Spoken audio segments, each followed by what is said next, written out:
Remain seated. Court is back in session. Okay, are we ready to bring the jury in? Yes, Your Honor. All right, let's go ahead and move them in.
Jury is present.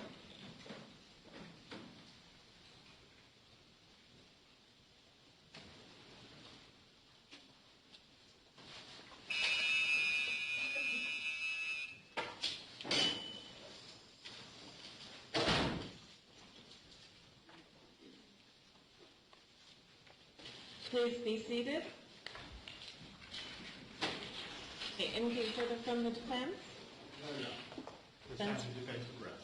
Okay, any rebuttal from the state? No, Your Honor.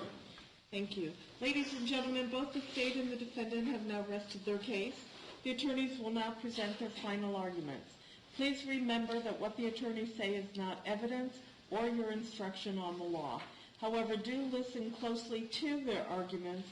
They are intended to aid you in understanding the case. Each side will have equal time, but the state is entitled to divide this time between an opening argument and a rebuttal after the defense has spoken. Mr. Hastings? Thank you, counsel.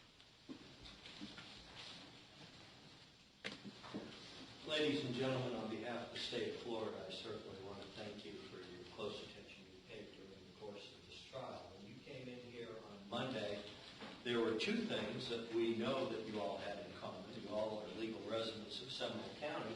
And the other thing you had in common was this case. And what has the judge told you about this case up to this point? You can't talk about it. So sometimes that can be difficult. The other thing is that the judge told you that you will be instructed on the law that you are and must follow in order to reach a lawful verdict in this case. And you've listened to the testimony, have seen the exhibits and evidence, and all the while not knowing, presumably, what exactly the law is that you are to follow. Well, and that some people may feel is kind of a backward way of doing things, but it'll all come full circle, and the judge will read you the instruction on the law. You'll also have an opportunity to take these instructions back with you, a complete set of the judge's instructions. So there shouldn't be any dispute about the law. And you as jurors are to determine what the facts are. Of course, the judge tells you what the law is. And the facts are what you collectively find occurred. What happened out there on September the 4th, 2014, at the corner of Oleander and 13th Place. Now, you heard the judge read to you the charging document, what we call in criminal court as an information, what the state has been tasked and what Ms. Valentini, on behalf of the state, said. We certainly accept our burden to prove this allegation beyond every reasonable doubt. And what did the judge tell you? The defendant is charged with attempting to commit a second-degree murder, to unlawfully kill a human being. Jeremy Taylor said killing, being perpetrated by an act imminently dangerous to another and evincing a depraved mind, regardless of human life. although without any premeditated design to effect the death of Jeremiah Taylor. Toward the commission of the offense, the defendant did fire a gun in the direction of Jeremiah Taylor during the commission of the offense, although having the intent to actually intentionally strike Kendall Clark against his will, or the intent to actually and intentionally cause great bodily harm or permanent disability to Mr. Clark, the defendant did, by transferred intent, did instead, by his actions, commit battery upon Jeremiah Taylor by actually and intentionally touching or striking Jeremiah Taylor against his will and in the commission of the battery, did intentionally and knowingly cause great bodily harm or permanent disability, and during the commission of the offense, Mr. Butts carried, displayed, used, threatened, or attempted to use a weapon, and further, during the commission of the offense, he actually possessed a firearm, discharged a firearm, and by reason of the discharge, caused great bodily harm to Jeremiah Taylor. That was the allegation that we accepted the burden of proving, and that's exactly what we've done during the course of the trial yesterday and today. You've heard from the witnesses who were present and who were willing to cooperate with the police. The police certainly had an uphill battle initially here in this case because, as you heard, there are people out there likely who knew what had happened and were unwilling to cooperate. Jeremiah, you had the opportunity to see him in the moments after he was shot. He certainly knew who shot him because the person who shot him was a friend of his father. He knew Bobo. He knew it was Bobo who shot him. He saw the argument, the fight, as he terms it, between Mr. Clark and Bobo right before this happened. He saw Bobo run to get the gun and come back from the screen car and fire the gun. Did the defendant intend to shoot Jeremiah Taylor? No. He didn't intend to shoot Jeremiah Taylor. The object of his anger and rage at that point was Kendall Clark. Judge will tell you the law states that that doesn't happen. We also heard from Ashley Jones. Ashley Jones, quite a courageous young woman. She went and she told the police what happened. Despite even this individual who was with her saying, no, don't talk to the police, trying to pull her away, she told the police what she saw. She didn't know the defendant by name, didn't even know him by nickname, but she had seen him in the neighborhood on a number of occasions. He lived right in that neighborhood that she visited frequently. She knew him. She recognized him. She also knew the person that he was angry at, the person that he was trying to kill, trying to fire the gun at, and he succeeded. She was there. She saw it. She told the police that very day what happened. So the police, very early on, and you saw, the police, as Investigator Bowen said, that they, once they had the name Bobo, they had their suspect. In fact, Jeremiah told them that moments after the arrival of Investigator Sanford. So make no mistake about it, Mr. Butts was a suspect from the beginning. And this evidence is buttressed by the fact that the defendant, a few days afterward, called Kimberly Taylor, Jeremiah's mother, to tell her, hey, I didn't mean to shoot Jeremiah. Certainly all the evidence says that that's true. She recognized the voice. He identified himself as Bobo. That's the evidence. All the evidence points to the defendant, except there's some suggestion from the evidence we heard this morning from the girlfriend of Mr. Butts,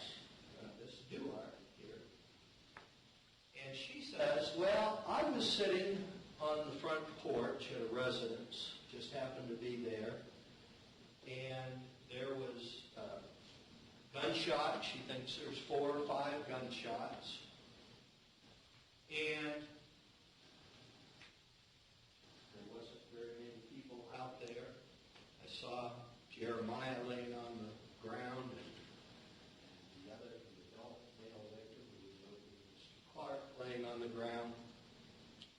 And then I saw the defendant, my boyfriend, coming from the direction of this house that she pointed out on the diagram.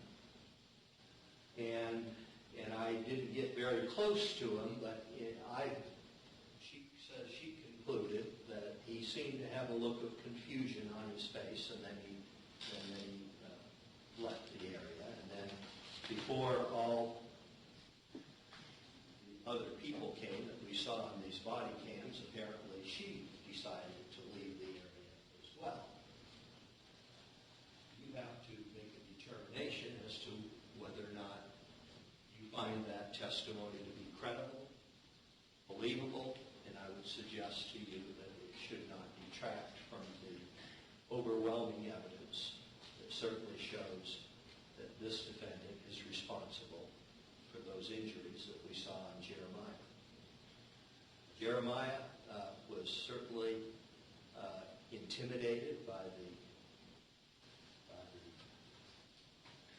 testimony that he had to give here in court in front of all these individuals here in court. And the defendant, the person who had shot him here in court, certainly an intimidating experience for a young 11-year-old boy.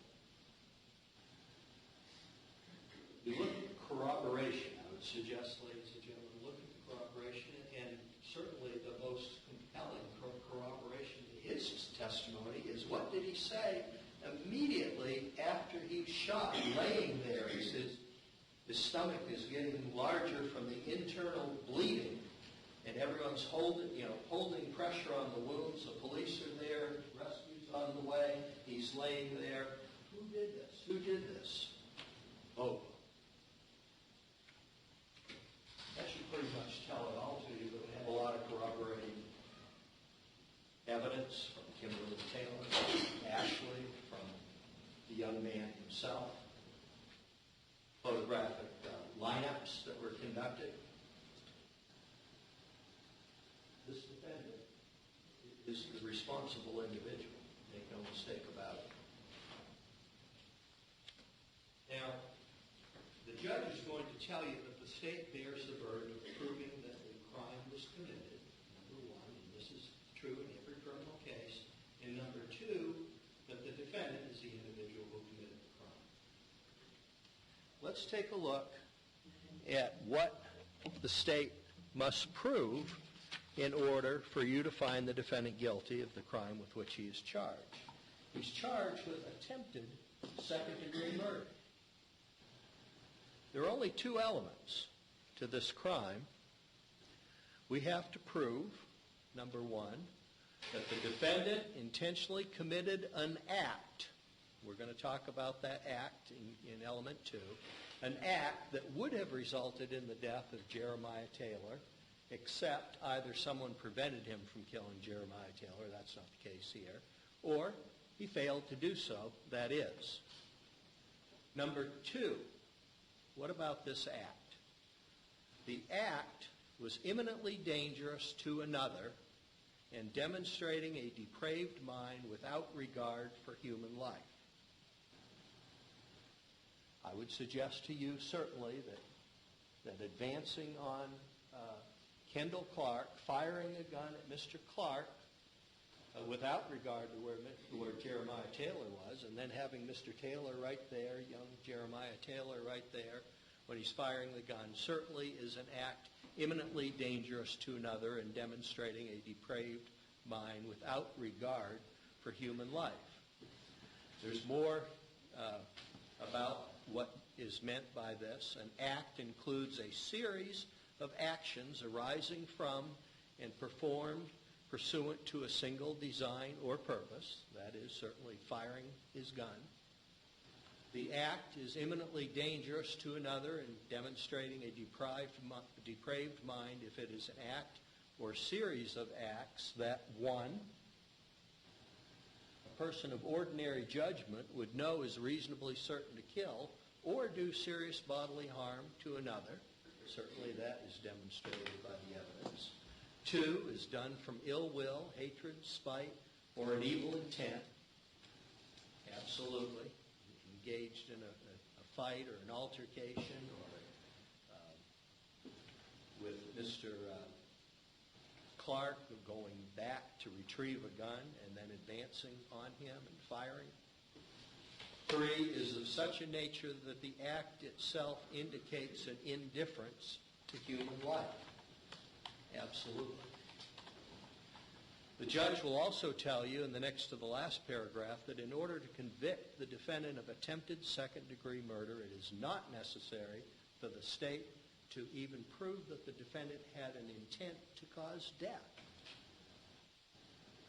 And it is not an attempt to commit second-degree murder if the defendant abandoned the attempt to commit the offense or otherwise prevented its commission under circumstances indicating a complete and voluntary renunciation of his criminal purpose. Certainly that's not the case here. We have multiple shots being fired. It's a miracle nobody got killed, whether it be Mr. Clark or Jeremiah. It's certainly no credit to the defendant that that didn't happen. The decision of the jury will be memorialized in what is known as a verdict form. And there are a number of selections that the jury must make. This is what the verdict form is going to look like. Up here at the top has the style of the case, the name of the court, the case number, the parties over here. And then the verdict portion of this form has a number of options. Now, in the state of Florida, most crimes have what are known as lesser included offenses in them. Crimes are included in the main charge. For example, a robbery for taking something by force, violence, or putting in fear. What is a lesser included offense of that would be theft. Attempted second-degree murder, in this case, has a number of lesser included offenses. And if we start at the bottom, and this is the option here that I'm confident the defense will be arguing that is the proper verdict, we would suggest that certainly the evidence shows otherwise. But if you start at the bottom, not guilty, and then you start with the last lesser included offense, battery. What is battery? Battery is simply touching or striking someone against their will. And because it's a lesser included offense, as you work your way up from the last lesser included offense to the crime with which the defendant is charged, you're going to find that, yes, he committed each one of these, but the judge is going to have an instruction entitled verdict that will instruct you, the ladies and gentlemen of the jury, that you are to find the defendant guilty of the highest offense that's been proven beyond a reasonable doubt. So while you may find, well, did the defendant touch or strike Jeremiah against his will? Absolutely he did, but did he do more? The next one is attempted manslaughter by act. And attempted manslaughter by act is simply intentionally committing an act that would have resulted in the death of Jeremiah Taylor, except someone prevented him from killing Jeremiah, or he failed to do so. Simply an act. And did Mr. Butts do that? Absolutely he did. But did he do more? Moving up now to the next one, felony battery. Felony battery is simply intentionally touching or striking someone, in this case shooting, against their will, and causing serious bodily harm, or great bodily harm, or permanent disability. And aggravated battery, the next one is simply the same, except intentionally causing great bodily harm or serious bodily injury. Did the defendant do that? Yes. And of course, the principle of transferred intent applies to those crimes. The judge will tell you that if an individual in committing those offenses, a completed offense, attempts or intends to touch or strike or shoot one person, but in doing so touches, strikes, or shoots another person, then the intent that he had with person A is transferred to person B. That's what is known as transferred intent. That was in the information, and certainly it makes sense, I would suggest, under the law.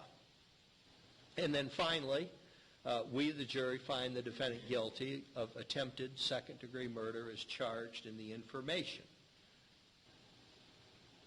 The act imminently dangerous to another and evincing a depraved mind. Certainly that has been demonstrated, as we discussed in looking through the instruction under the law. Now that's the one portion of this verdict form.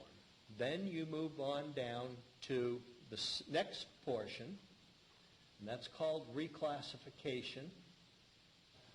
And under reclassification, you have to determine whether you find from the evidence that during the commission of the offense, the defendant personally carried, displayed, or used a weapon, or you do not find that during the commission of the offense, the defendant personally carried, displayed, or used a weapon. And clearly, the evidence obviously demonstrates that the defendant used a weapon. There'll be a definition of weapon that the judge will give you is any object that could cause death or great bodily harm.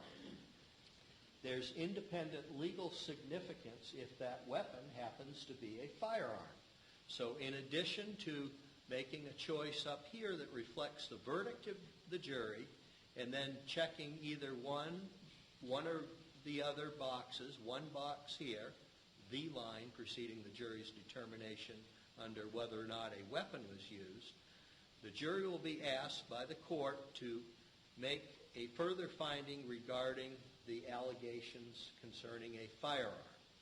And unlike here, where you place an X on either this line or that line, down here the judge's instructions are you place an X on the line preceding as many further findings below established by the evidence. And clearly the evidence establishes that the defendant possessed a firearm. He actually possessed a firearm. We have certainly evidence of that from eyewitnesses, from the shell casings. The jury further find that during the commission of the offense, the defendant discharged a firearm.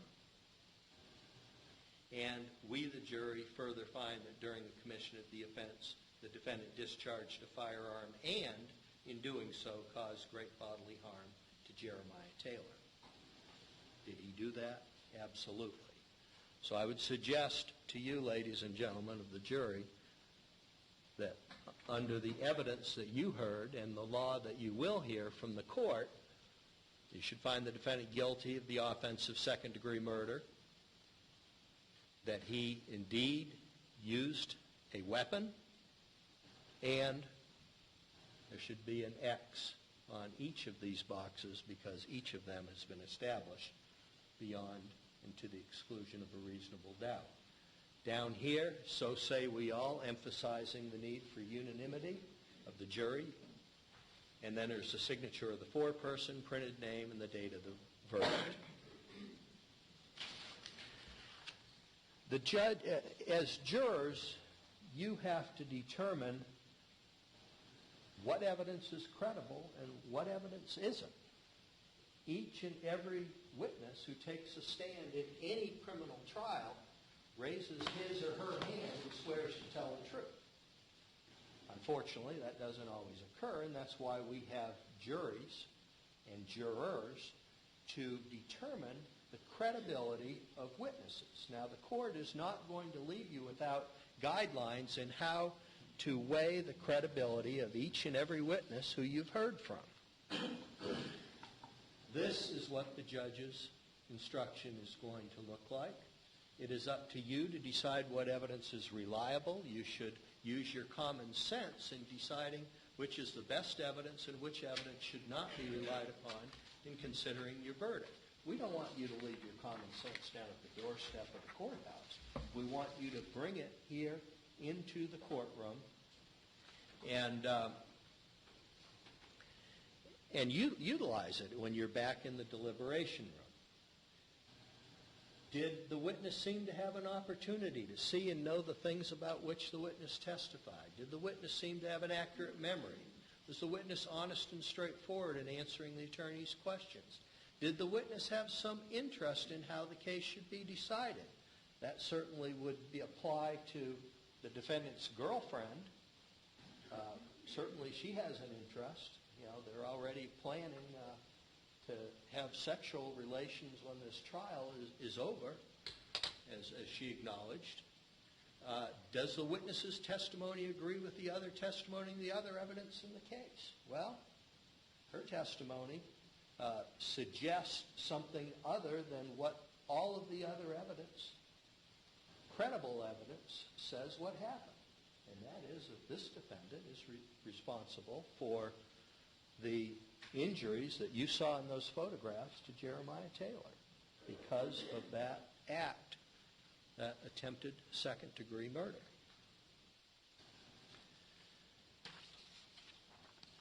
Now, there is also another instruction, and it kind of goes hand in hand because they have eyewitness identification in this case. And there's some factors that the judge is going to tell you that you should consider in weighing the credibility of eyewitness identification. Judge Nelson will tell you that you've heard testimony of eyewitness identification. In deciding how much weight to give this testimony, you may consider the various factors mentioned in these instructions concerning credibility of witnesses, and that's the one that I just showed you, weighing the evidence. In addition to those factors, in evaluating eyewitness identification testimony, you may also consider the capacity and opportunity of the eyewitness to observe the offender based upon the length of time for observation and the conditions at the time of observation, including lighting and distance. Well, you heard from Ms. Jones. She indicated she was about 20 feet, by her estimation, away from this defendant at the time he was retrieving the gun and firing the gun. While it was starting to get dark, you saw on the body cam it certainly was plenty light. It was about 7:30 or so at night in early September. Certainly plenty light out. And Jeremiah as well. He could see this individual. He wasn't very far from him either. Just a few car lengths from the intersection where he was shot by Mr. Butts to where Mr. Butts was shooting from. Jeremiah could see where the shots were coming from in between that green and the white car. And of course that was corroborated by the forensic testimony of Ms. Grossi. Whether the identification was the product of the eyewitness's own recollection or was the result of influence or suggestiveness. Well, we do know that both of these eyewitness identifications, even though both of the eyewitnesses, Jeremiah Taylor and Ms. Jones, both of them knew and were familiar with this person. It's not someone where you get a fleeting glance of someone you've never seen before committing a robbery at a store and you get a 1-second glance at him. No, this wasn't a situation like that. And the eyewitness identification was made pursuant to photographic lineup conducted by Investigator Bowen. And Why do you just not show one photograph? You have 6. Well, it's more objective. You just show one. You potentially, if you have someone who didn't know the perpetrator, you potentially could get a false identification. And that makes the identifications objective when you're doing it by way of a photographic lineup, as was done in this case, both with Jeremiah and with Miss Jones. The circumstances under which the defendant was presented to the eyewitness for identification. Again, that was the photographic lineups that are in evidence, and you have the opportunity to see those as well. Any inconsistent IDs made by the eyewitness, there were none. Any instance in which the eyewitness did not make an identification when given the opportunity to do so didn't happen here at all.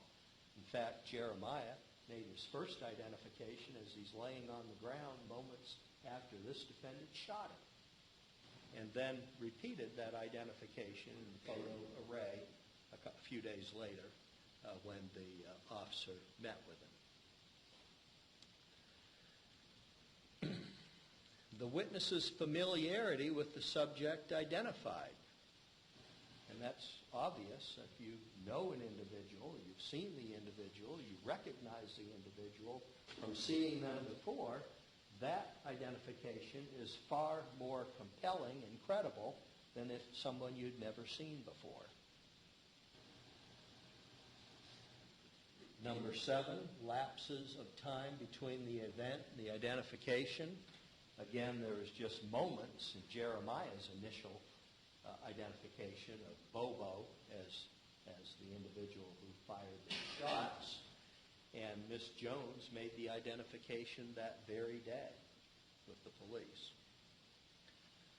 Whether the eyewitness and offender are of different races or ethnic groups, and whether this may have affected the accuracy of the identification, all of the individuals involved, the perpetrator and the 2 eyewitnesses, certainly are of the same race.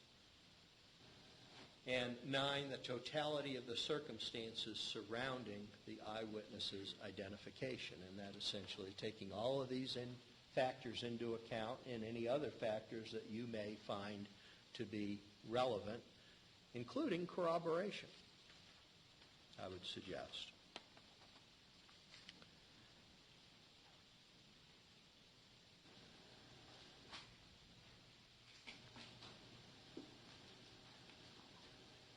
The judge is going to tell you that a reasonable doubt is not a possible doubt, a mere possible doubt. A speculative doubt is not going to cut it. An imaginary doubt, if you say, well, I can imagine possibly maybe it was somebody else that did the shooting, that wouldn't be a reasonable doubt either. You can force yourself to disbelieve the clear and compelling testimony that we heard yesterday here in court as to who the shooter was. That would be a forced doubt. The judge will tell you a forced doubt isn't a reasonable doubt either. There is no reasonable doubt in this case. There is no doubt in this case. The crime has been proven. The defendant, Daquan Butts, Bobo, is the person who did it, and we certainly have proven that beyond the exclusion of a reasonable doubt. Thank you. Mr. Bryson, Ms. Parker?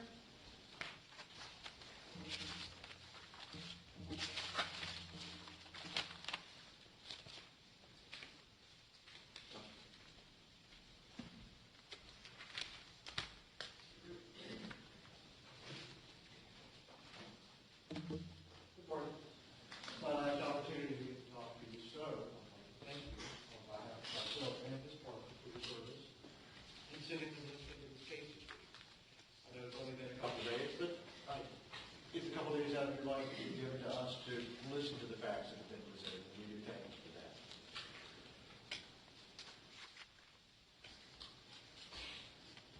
Guilt or innocence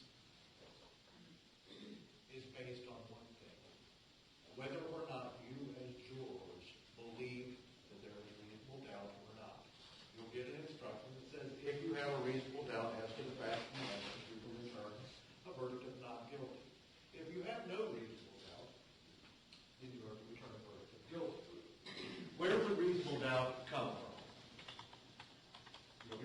instruction that the judge reads to you that comes from one of three places, or maybe a combination of those three places. From the evidence that you've heard, from a lack of evidence, or perhaps from conflicts in the evidence. So let's talk about the evidence that you have heard today.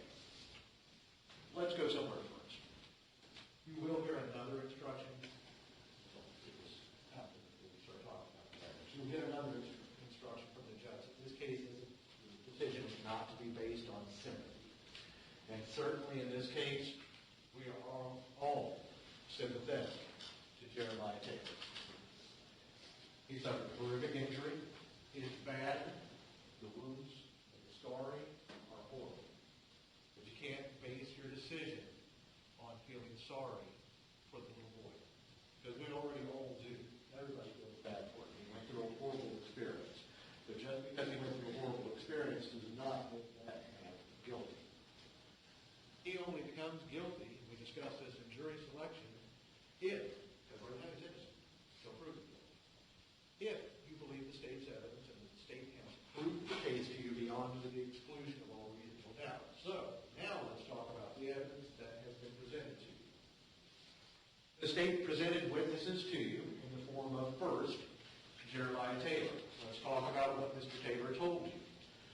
And then think about it logically, because he is an eyewitness witness. He says, I've gone to the store, I've gone to pick up a soda, I'm riding back from the store with my purchase. He didn't ride, he said he saw some guys scuffling about.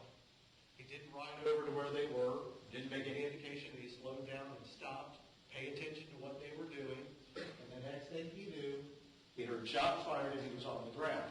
The state wants you to believe that he was able, while he was riding his bicycle, with a purchase in his hand, that he was stopped, or he at least took enough time to watch people get weapons and shoot at him.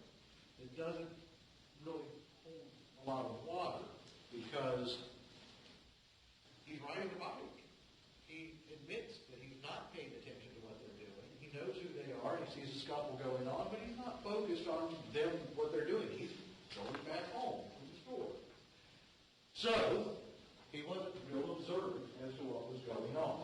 Now, I understand that in the video he says, Bobo shot me. This is kind of what it sounds like. And you can go back and listen to it and determine that it's exactly what you believe he said. I'm not saying that it isn't, but it is muffled. So,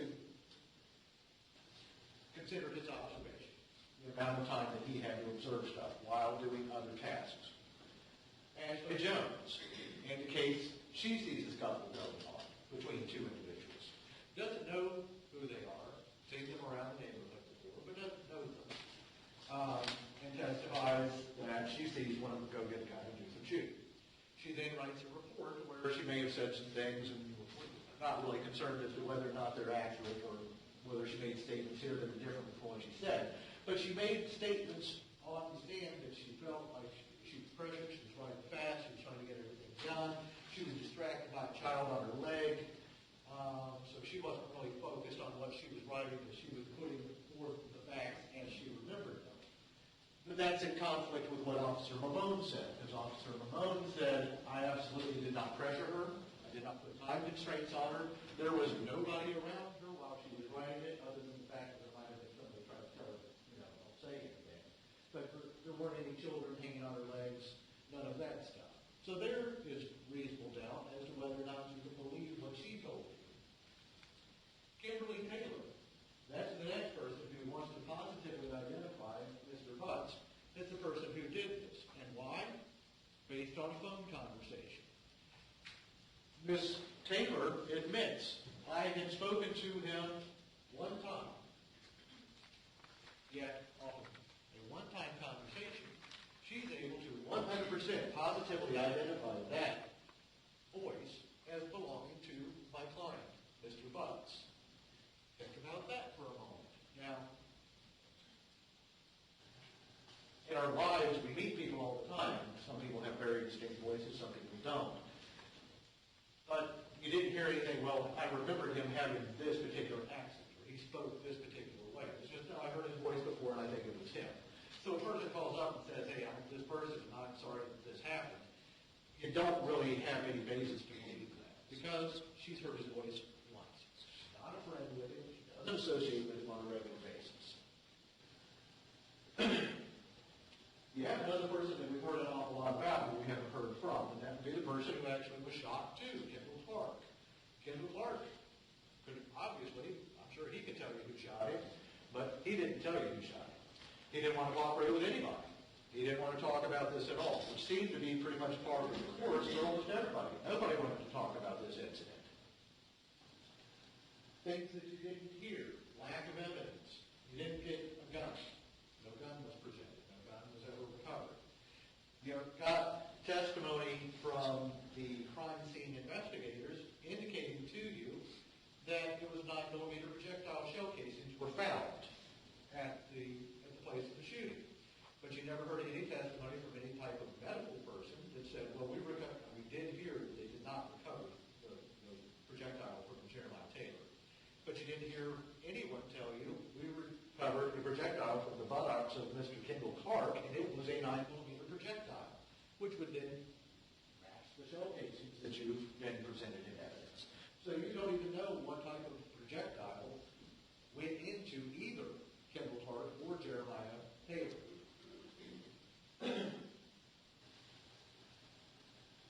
You did hear testimony from the defense from Ms. George, and the prosecution wants to taint her credibility by consistently referring to her as the girlfriend. And Ms. Dewar did admit at one point in time she was in a relationship with him, and that she referred to him as her ex. That means not girlfriend anymore.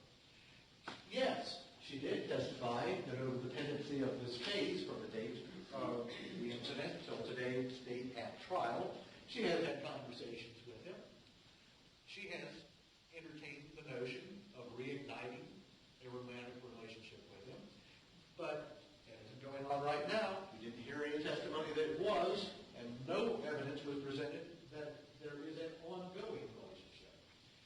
And the prosecution wants to bring that to your attention to discredit her. Well, obviously, she would testify against him because she wants to begin a relationship with him again.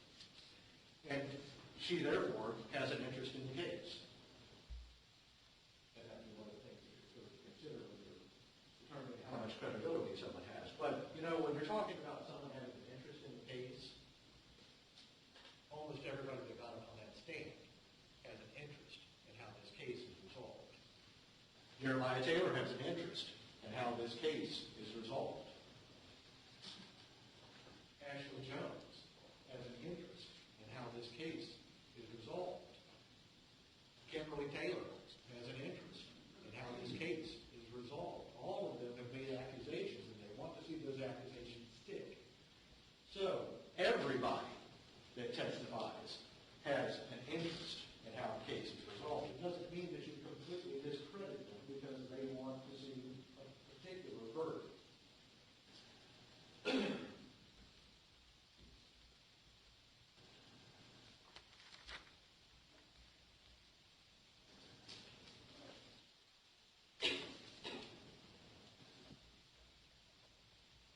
We talked about during jury selection the necessity of jurors listening to all the evidence, putting it into perspective of how it's been presented. Oftentimes you'll hear people say that if something is possibly, that it is not reasonable, and another alternative is presented to you that cannot be considered reasonable. And if that were the case, ladies and gentlemen, there would be no need for me to ever get up here. Because basically our system of justice would be based on, I have said this is the way that it is, and I say I am the prosecutor. The state of Florida has said this is the way things are. Anything else that gets presented to you, that's not reasonable, so you can't entertain it. That's basically what we're trying to say. That's not how our system of justice works. Our system of justice works having good people like you sitting in the jury box, listening to things, listening to all the possibilities, and saying, this is reasonable and this is not reasonable. Just because something is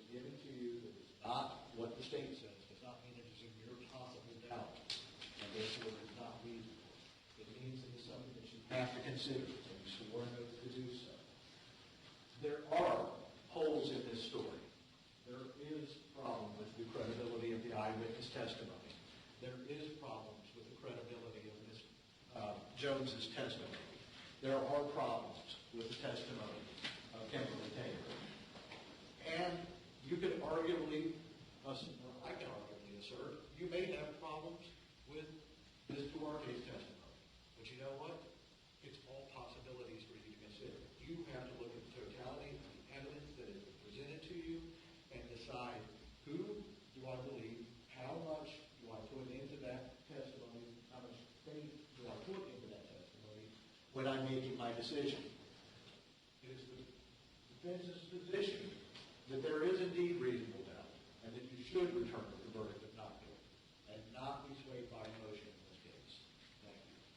Thank you. Ms. Valentini? Thank you.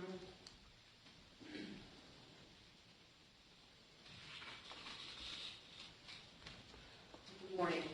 You might have gathered from jurisdiction kind of sports fans, so I'm going to keep that being kind of in the bottom of the ninth inning here, so just a little more patience, and we're going to kind of get through this.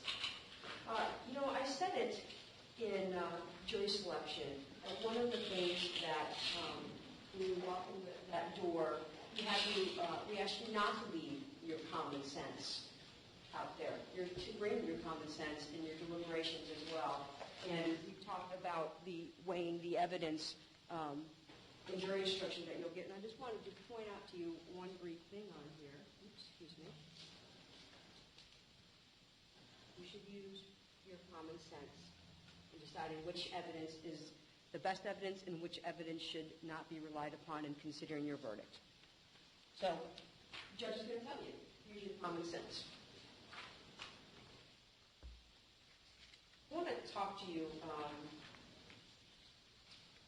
one other caveat I'd like to give you is that I always tell juries is that if I say something that is different than your own recollection of the evidence, you rely on your own recollection. We're doing a lot of different things, so you always rely on your own recollection, and what we, the attorneys, say is not evidence.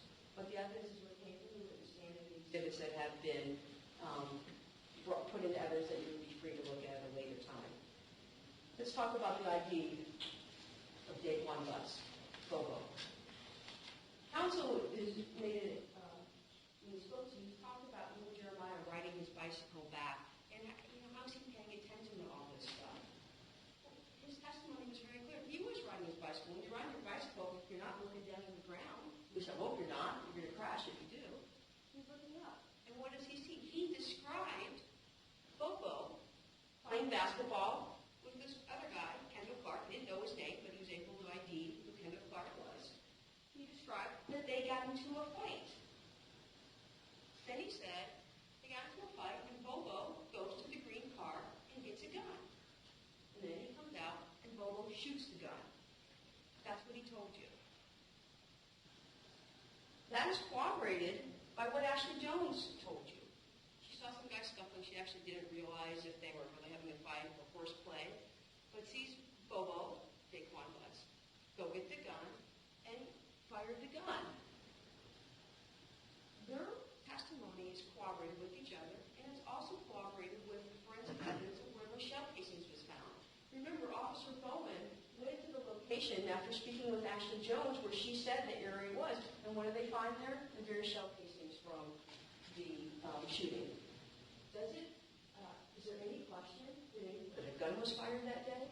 Is there any question that somebody was shot? 2 people were shot? Submit you, there's actually no question about that. Yeah, we don't have the gun. Why don't we have the gun? Because he took it with him when he went running off. That's why we don't have the gun. And when we talk about the elements of the crime, remember I gave my green shirt example on jury selection? And in that case, it just happened to just coincide. There's only 2 elements of the crime. Well, in our case, there are 2 elements. You're not going to see an element that says we have to have a gun for you. There's no element that says we have to show you the gun that was used in the case. There's 2 elements that all we have to prove. Jeremiah was shot. This guy that did it.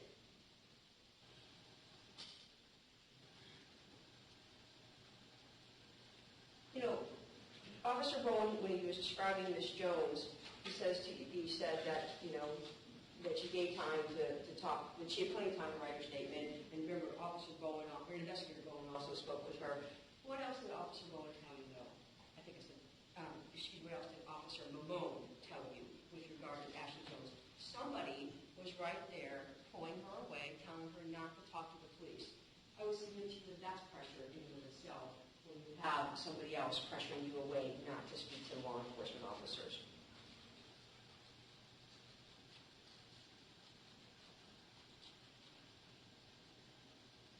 No element in the charge of attempted second-degree murder that we have to show Kendall Clark here at all. We know he was shot. We know he was shot in the butt. And we know that he was uncooperative. We heard that from law enforcement. We also heard on the video, one of those body cams when we saw Officer Bowen walk over there. Anybody want to talk to me? What's his name? Give me a name. Nobody. He doesn't say anything.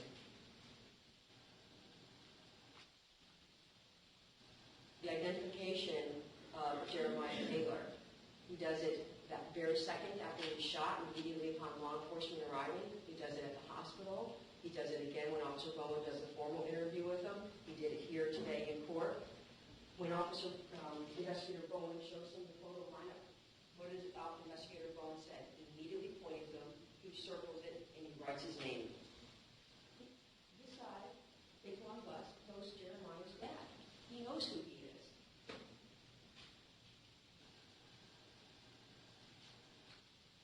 What else did Jeremiah tell you on the witness stand? He said after Bobo shot him and went running away, he said he was sorry. He said he was sorry.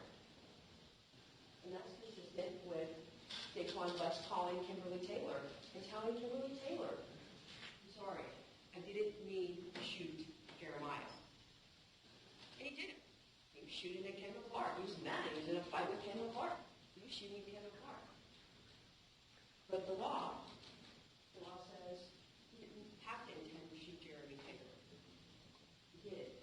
He's shooting a gun in an open area and really dangerous to others. Let's see what you it is.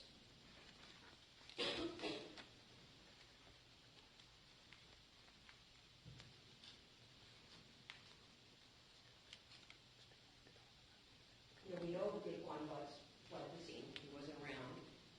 We know he was identified as a witness immediately. We know that Investigator Bowen said it was early morning hours. It's September 5th, right after this happened, that we got an arrest warrant for him. They also said that there was a media blitz. They wanted to find this guy. That guy was shooting people around. Media blitz. So what happens? What happens? His girlfriend the next morning. Flags down officer. Says, hey, by the way, Daquan Butts Bobo. I saw him. He was coming from the house, and he had a look of confusion on his face. It's inconsistent with all the other testimony in the case.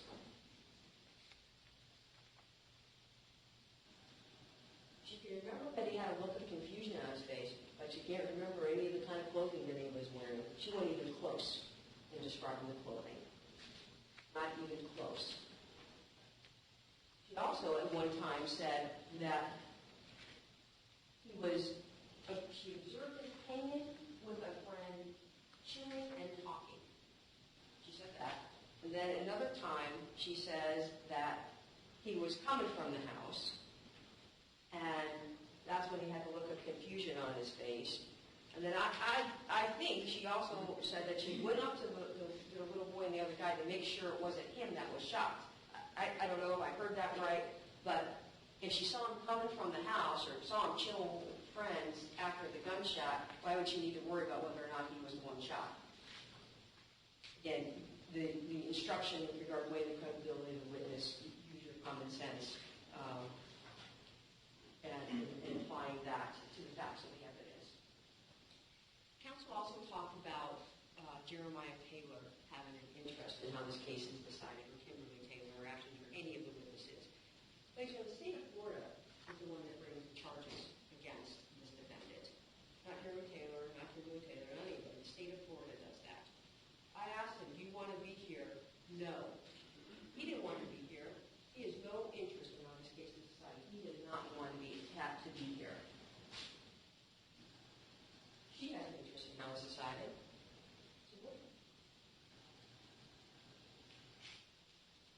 was swarming with police. They were there for 4 or 5 hours. She only lived a couple blocks away. And think about where she said she was sitting on the porch, too. As I saw this up there on the screen, it was the intersection, and it was 2 houses back from the corner. So she hears the gunshots, and she says 4 or 5, and we know there were only 2 or 3. And Mr. Hastings asked her, could it have been more? No. Could it have been less? No. 4 or 5. And we know it was 2 or 3, because we had 3 shell casings. But she's 2 houses down, as she described it with the laser pointer. By the time she would get up there, she said she only saw 2 or 3 people. How many people were surrounding little Jeremiah Taylor upon him being shot?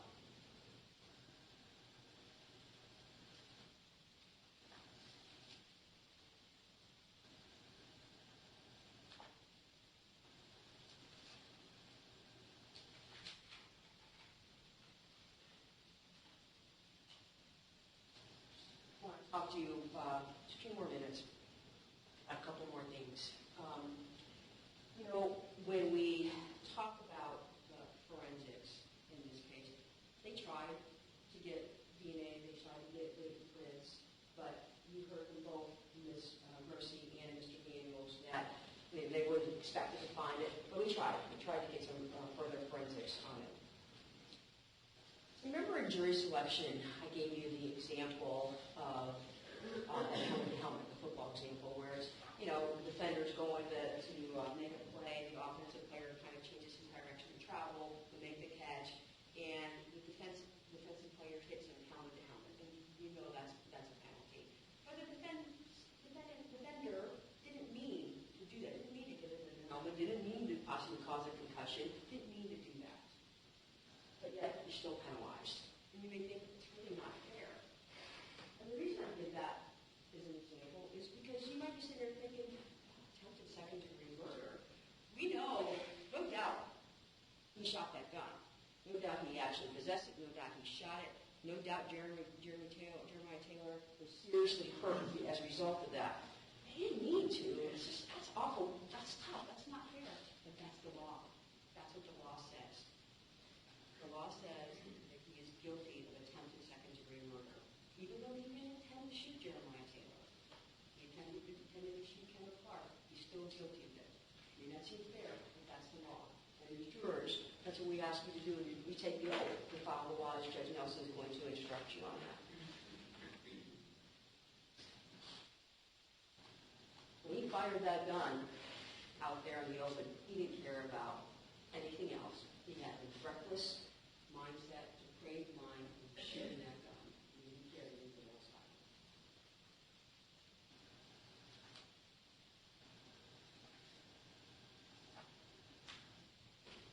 That jury instruction that we've all talked about, reasonable doubt, and it is, and I think I told you in jury selection is kind of a long one, and we've all touched on it, and in fact it's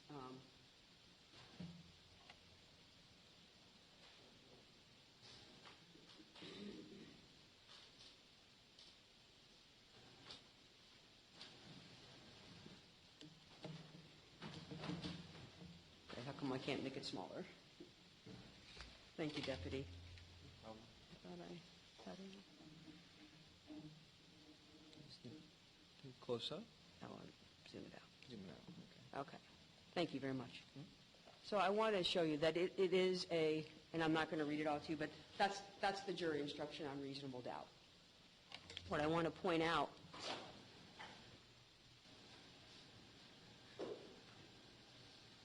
to you is that reasonable doubt, and we've heard this, is not a mere possible, speculative, imaginary, forced doubt, and such a doubt must not influence you to return a verdict of not guilty if you have abiding conviction of guilt. Abiding conviction of guilt. So you go back there, and you say to yourselves, I know this guy, Daquan Butts, Bobo, shot that gun, but seriously injured Jeremiah Taylor. You know he did. The state has proven to you, beyond reasonable doubt, the elements of those crimes, those 3 elements for attempted second-degree murder. That's your abiding conviction of guilt, that he's guilty. He was ID'd immediately on ID'd by two people. He was ID'd in a local lineup. He said he was sorry as he was fleeing the scene. He wasn't located until some 8 days after the incident. He called Jeremiah Taylor's mom to apologize. This man, Daquan Butts, is guilty of attempted second-degree murder. The evidence has shown that beyond a reasonable doubt. Thank you very much. Thank you. Okay, ladies and gentlemen, seated over here, I'm going to be giving my jury instructions and reading them, and nobody is allowed to enter or leave the courtroom during the reading of those instructions. So if anybody does not want to sit through the instructions, now would be the time to leave.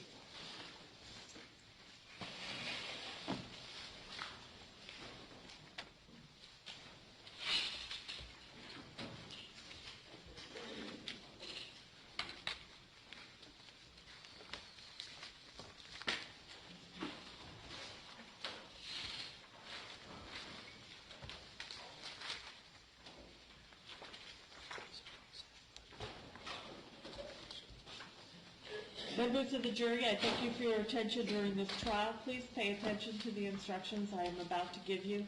They are typed up and will be going back to the jury room with you, so you don't need to take notes if you don't want to. Daquan Butts, the defendant in this case, has been accused of the crime of attempted second-degree murder while inflicting great bodily harm. In considering the evidence, you should consider the possibility that although the evidence may not convince you that the defendant committed the main crime of which he is accused, there may be evidence that he committed other acts that would constitute lesser included crime. Therefore, if you decide that the main accusation has not been proved beyond a reasonable doubt, you will next need to decide if the defendant is guilty of any lesser included crime. The lesser crimes indicated in the definition of attempted second-degree murder are aggravated battery, felony battery, attempted manslaughter by act, and battery. I will now instruct you on the circumstances that must be proved before the defendant may be found guilty of attempted second-degree murder or aggravated battery or felony battery or attempted manslaughter or by battery or, attempted manslaughter by act or battery. In this case, Daquan Butts is accused of attempted second-degree murder. Attempted murder in the second degree includes the lesser crimes of aggravated battery, felony battery, attempted manslaughter by act, and battery, all of which are forms of attempted homicide and all of which are unlawful. An attempted homicide that is excusable or was committed by the use of justifiable deadly force is lawful. If you find there was an attempted homicide of Jeremiah Taylor by Daquan Butts, you will then consider the circumstances surrounding the attempted homicide in deciding whether it was attempted second-degree murder, aggravated battery, felony battery, or attempted manslaughter by act or battery, or whether the attempted homicide was excusable or resulted from justifiable use of deadly force. An attempted homicide is justifiable and lawful if it is necessarily done while resisting an attempt to murder or commit a felony upon the defendant, or to commit a felony in any dwelling house in which the defendant was at the time of the attempted homicide. An attempted homicide is excusable and therefore lawful under any one of the following three circumstances. 1, when the attempted homicide is committed by accident and misfortune, in doing any lawful act by lawful means with usual ordinary caution and without any unlawful intent.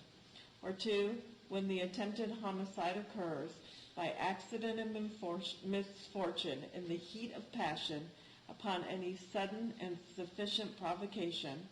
Or 3, when the attempted homicide is committed by accident and misfortune resulting from a sudden combat, if a dangerous weapon is not used and the attempted killing is not done in a cruel and unusual manner.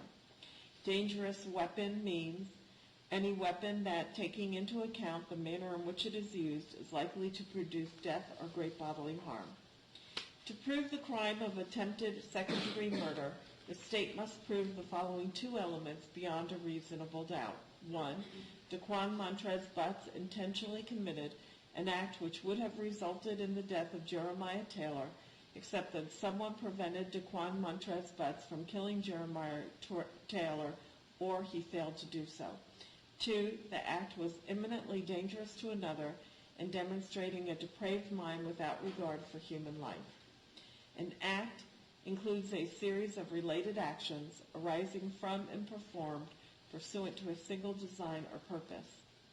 An act is imminently dangerous to another and demonstrating a depraved mind if it is an act or a series of acts that a person of ordinary judgment would know is reasonably certain to kill or to do serious bodily injury to another, and is done from ill will, hatred, spite, or an evil intent, and is of such a nature that the act itself indicates an indifference to human life.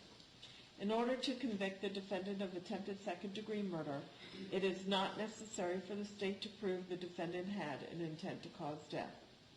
It is not an attempt to commit second-degree murder if the defendant abandoned the attempt to commit the offense or otherwise prevented its commission under circumstances indicating a complete and voluntary renunciation of his criminal purpose. To prove the crime of aggravated battery, the state must prove the following two elements beyond a reasonable doubt. The first element is the definition of battery. 1. Daquan Butts intentionally touched or struck Jeremiah Taylor against his will or intentionally caused bodily harm to Jeremiah Taylor. 2. Daquan Butts, in committing the battery, intentionally or knowingly caused great bodily harm to Jeremiah Taylor or permanent disfigurement to him. To prove the crime of felony battery, the state must prove the following two elements beyond a reasonable doubt.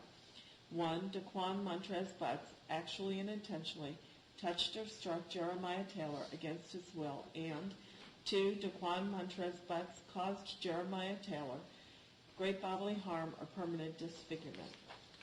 To prove the crime of attempted manslaughter by act, the state must prove the following element beyond a reasonable doubt. Daquan Butts intentionally committed an act which would have resulted in the death of Jeremiah Taylor, except that someone prevented Daquan Butts from killing Jeremiah Taylor, or he failed to do so. However, the defendant cannot be guilty of attempted manslaughter by act by committing a merely negligent act. Each of us has a duty to act reasonably and use ordinary care toward others. If there is a violation of that duty without any conscious intention to harm, that violation is negligence. It is not an attempt to commit manslaughter if the defendant abandoned the attempt to commit the offense or otherwise prevented its commission under circumstances indicating a complete and voluntary renunciation of his criminal purpose. In order to convict of attempted manslaughter by act, it is not necessary for the state to prove that the defendant had an intent to cause death, only an intent to commit an act which would have caused death and was not justifiable or excusable attempted homicide, as I have previously explained those terms. To prove the crime of battery, the state must prove the following element beyond a reasonable doubt. Daquan Butts intentionally touched or struck Jeremiah Taylor against his will. If you find that Daquan Butts committed the crime charged or any lesser offense, and you also find beyond a reasonable doubt during the commission of the crime he personally carried, displayed, or used a weapon, you should find him guilty of that offense with a weapon, and so indicate in the reclassification section of the verdict form with an X on the line preceding the first option. A weapon is legally defined to mean any object that could be used to cause death or inflict serious bodily harm. If you find that Daquan Butts committed the crime charged or any lesser offense, but you are not convinced beyond a reasonable doubt that he personally carried, displayed, or used a weapon, then you should find him guilty only of that offense and place an X on the line preceding the second option in the reclassification section of the verdict form. If you find the defendant committed the offense of attempted second-degree murder as charged in the information, or if you find he committed the lesser included offense of aggravated battery, after placing an X on the line preceding your verdict, You must then determine if the state has proven beyond a reasonable doubt the existence of any or all further findings concerning the allegations relating to the firearm. You should, in the further findings section of the verdict form, place an X on the line or lines preceding as many further findings that applied and have been proven beyond a reasonable doubt.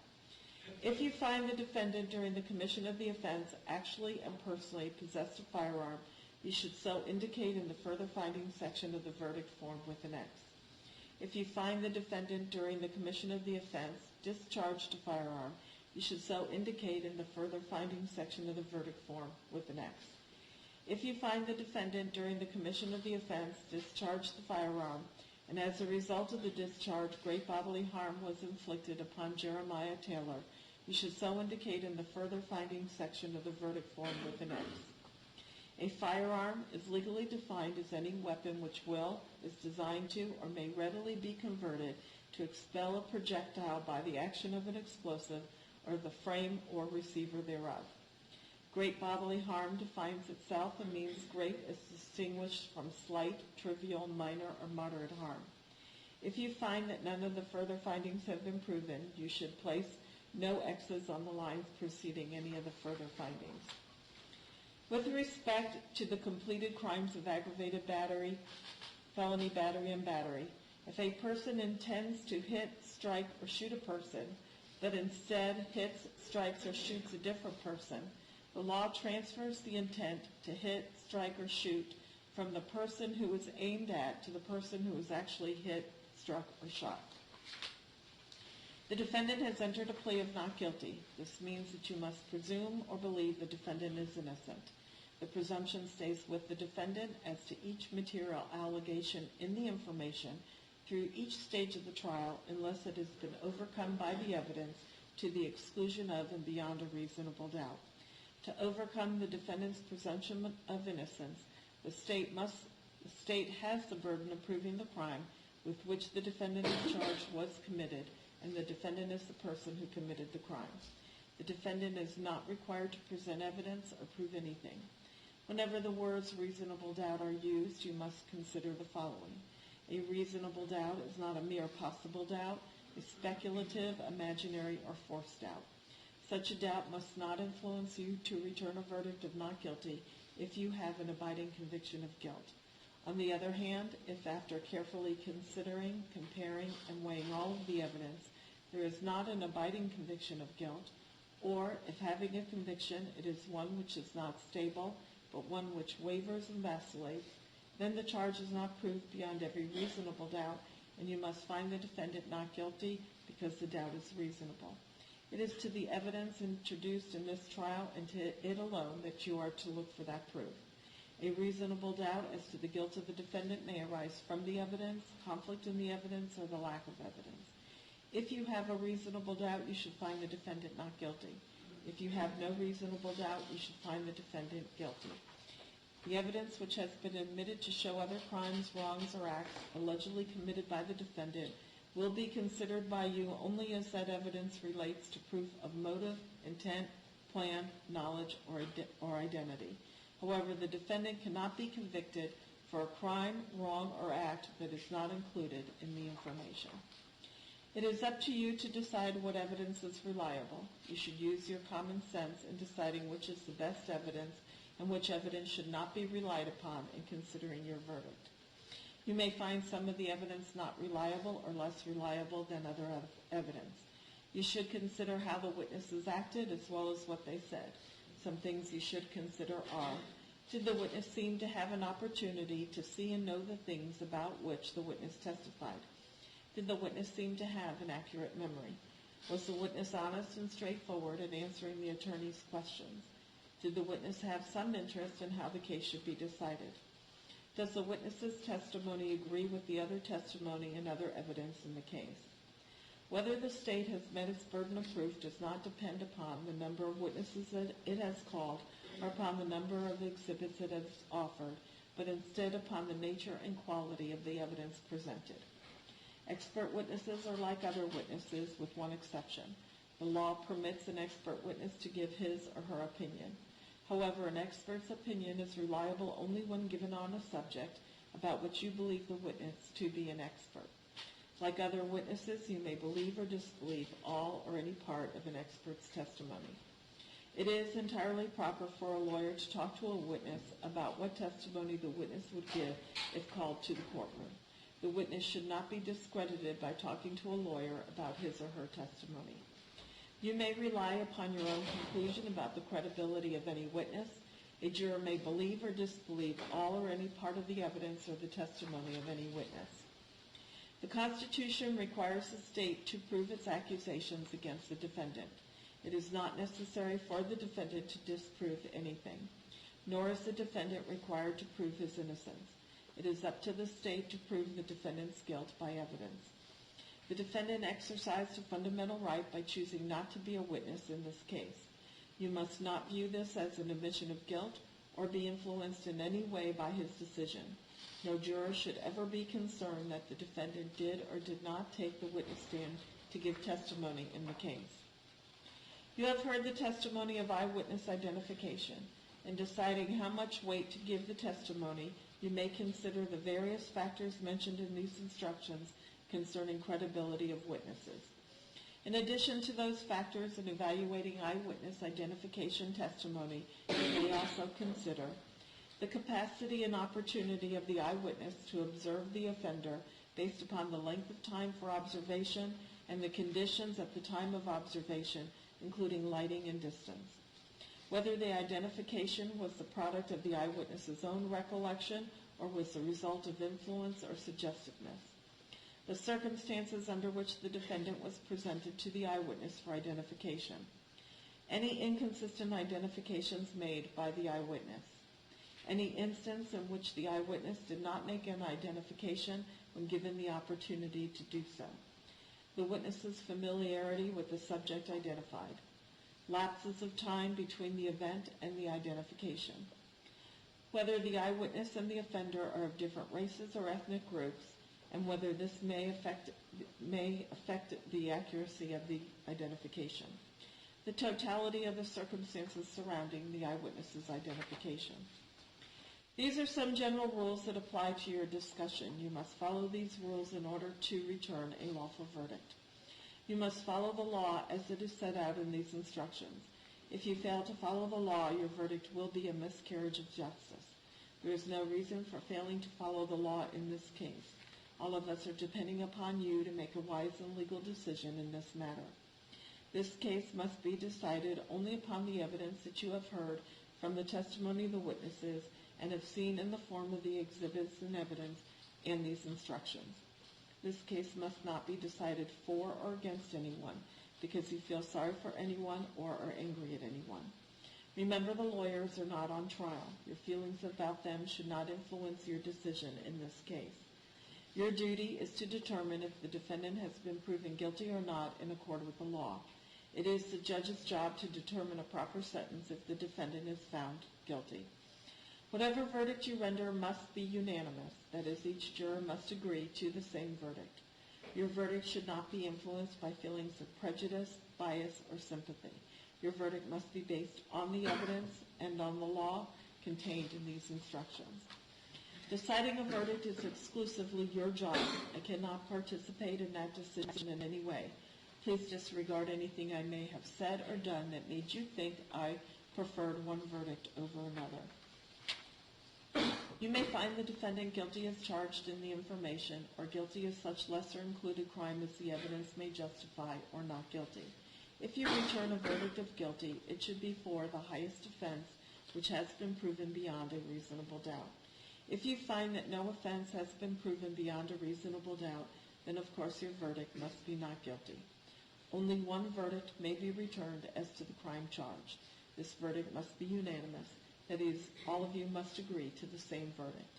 The verdict must be in writing, and for your convenience, the necessary form of verdict has been prepared for you. It reads as follows. In the Circuit Court of the 18th Judicial Circuit in and for Seminole County, Florida, case number 14-2756, CFA, State of Florida versus Daquan Butts. Under the word verdict, it has an instruction to place an X on the line preceding the choice below that reflects your verdict of the jury. If your verdict is that of guilty of either the crime charged or any lesser offense, you must complete the reclassification section of this form. If your verdict is guilty of either the crime charged or the lesser offense of aggravated battery, you must complete the further findings section below.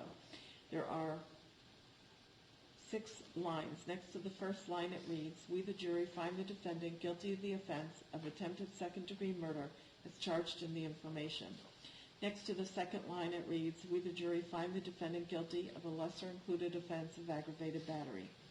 Next to the third line it reads, "We the jury find the defendant guilty of a lesser included offense of felony battery." Next to the fourth line it reads, "We the jury find the defendant guilty of the lesser included offense of attempted manslaughter." Next to the fifth line it reads, "We the jury find the defendant guilty of a lesser included offense of battery." Next to the sixth line it reads, "We the jury find the defendant not guilty." Under the reclassification section it has an instruction to place an X on the line preceding the jury's determination. There are 2 lines. Next to the first line it reads, "We the jury find that during the commission of the offense the defendant personally carried, displayed, or used a weapon." Next to the second line it reads, "We the jury do not find that during the commission of the offense the defendant personally carried, displayed, or used a weapon." There's a section called Further Findings. Under that section there's instruction that says if the verdict of the jury is guilty of either attempted second-degree murder or aggravated battery, please place an X on the line preceding as many further findings below established by the evidence. There are 3 lines. Next to the first line it reads, "We the jury further find that during the commission of the offense the defendant actually possessed a firearm." Next to the second line it reads, "We the jury further find that during the commission of the offense the defendant discharged a firearm."